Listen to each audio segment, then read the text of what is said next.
Bismillahirrahmanirrahim. Assalamualaikum warahmatullahi wabarakatuh.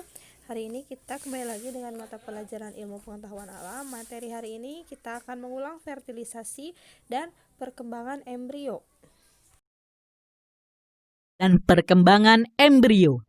Pada penjelasan sebelumnya, kamu telah mendengar kata fertilisasi. Peleburan antara sel telur dengan sperma dikenal sebagai proses fertilisasi atau pembuahan. Bagaimana proses fertilisasi dapat terjadi pada tubuh manusia? Untuk mengetahuinya, perhatikan penjelasan berikut. Ovum memerlukan waktu 4-5 hari untuk mencapai rahim, tetapi hanya dapat dibuahi paling baik pada 6-12 jam pertama. Jika sel telur pada ovarium telah masak, akan dilepaskan dari ovarium. Pelepasan telur dari ovarium disebut ovulasi. Setelah ovulasi, sel telur ditangkap oleh infundibulum dan segera menuju ke tuba falopi. Di saluran inilah terjadi pembuahan. Jumlah sperma yang ditampung sekitar 200-300 juta. Namun, biasanya hanya satu sperma yang mampu membuahi sel telur. Fertilisasi antara sel telur dan sperma menghasilkan zigot.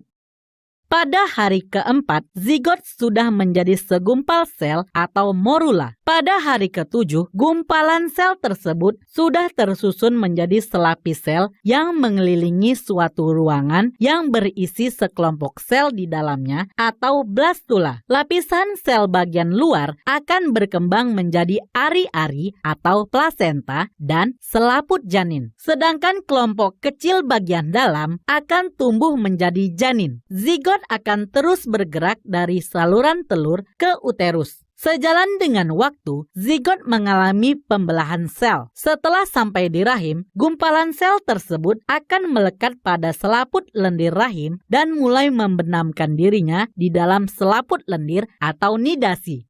Zigot yang telah berada di rahim akan terus tumbuh dan berkembang menjadi embrio. Di dalam rahim, embrio mendapat makanan dari tubuh induk melalui plasenta atau ari-ari. Masa embrio atau masa kehamilan manusia sekitar 9 bulan 10 hari.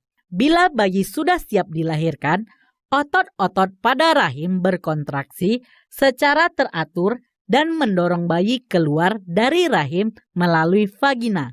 Embrio di dalam rahim dilindungi selaput pembungkus yaitu amnion, korion, kantong kuning telur atau sakus vitellinus, dan allantois. 1. Amnion merupakan membran yang langsung melingkupi embrio dalam satu ruang yang berisi cairan amnion atau ketuban. Cairan ini berfungsi untuk menjaga embrio agar dapat bergerak bebas, melindungi embrio dari perubahan suhu yang drastis serta guncangan dari luar. 2. Korion merupakan membran terluar yang melingkupi embrio. Korion membentuk fili korion atau jonjot di dalam endometrium yang berisi pembuluh darah yang berhubungan dengan peredaran darah ibunya melalui plasenta. Jadi, plasenta merupakan penghubung antara embrio dan jaringan ibunya, di mana plasenta mampu mengalirkan oksigen dan zat-zat makanan dari ibu ke embrio serta mengalirkan sisa-sisa metabolisme dari embrio ke peredaran darah ibunya. 3. Kantong kuning telur atau sakus vitellinus yang terletak di antara amnion dan plasenta merupakan membran berbentuk kantung yang merupakan tempat pembentukan sel-sel dan pembuluh-pembuluh darah pertama embrio. 4.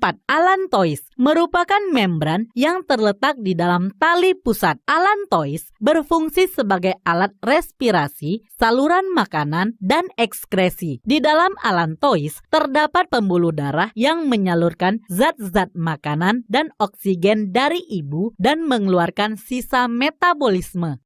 Alhamdulillah, materi hari ini selesai. Silahkan catat ya dari video tersebut apa itu fertilisasi, bagaimana fertilisasi itu, terus zigot itu apa, tahap awal perkembangan zigot itu apa, amnion apa, kuning telur apa misalnya. Yang penting-pentingnya yang istilah-istilah, setelah itu japri ke ibu. Terima kasih. Wassalamualaikum warahmatullahi wabarakatuh.